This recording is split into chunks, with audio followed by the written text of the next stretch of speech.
one of the things that I've been thinking about is through some of the like rough times, the bumps in the road that we've experienced recently. I think with that, there's a lot of lessons to be learned, and I think there's an opportunity there to almost stress test Right. the things that you want. So if it is the baby, Right. like I want a baby, but for example, we went through this season where Malika had surgery, right? And she needed like a lot of our attention, a lot of care. Yeah. And I think you can actually use that scenario to stress test, okay, so what would that look like Right. That was. if there was another baby, right? Or, if we need to work, Right. right? But our baby also needs us at the same time.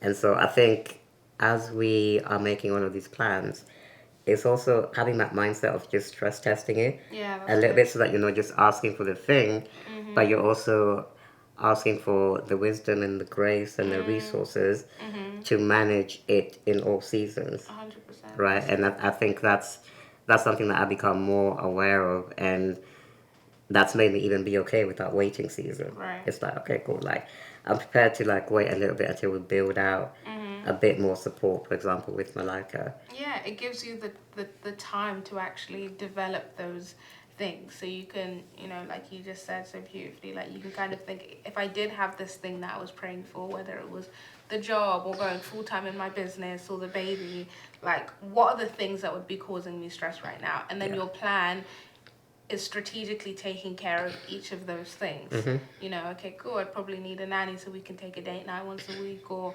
if I'm trying to go full-time in my business and that's the thing that I'm waiting on, I'd, want to have like a booking system that allows me to book clients easily without going back and forth. Get those things in place. Your plan should look like all of the things that if you were to fast forward to 2 or 3 months when you have the thing that you're anticipating, your plan is basically you strategically ticking off those things that you are going to wish that you had the time to do later on in that season. Yeah, because having a baby and quitting that job, it's actually not that hard. No. What? It's everything. Having a baby is sad.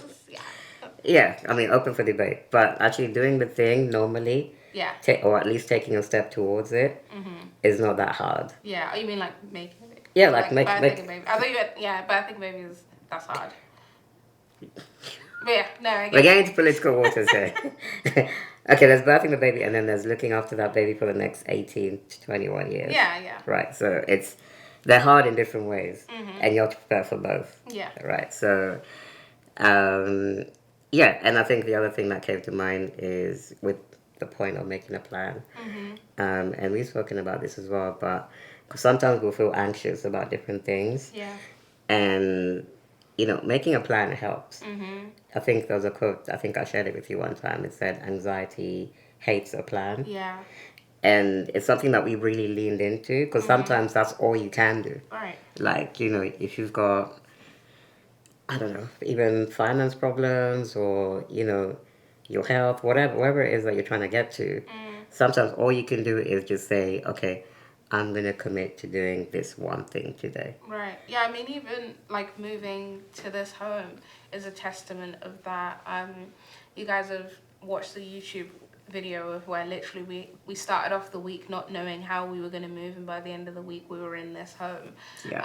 And at the time we didn't have everything that we needed to make that happen, but we sat down and we wrote a plan of things that we could control. Okay, cool, I'm going to go pick up some boxes to allow us to pack.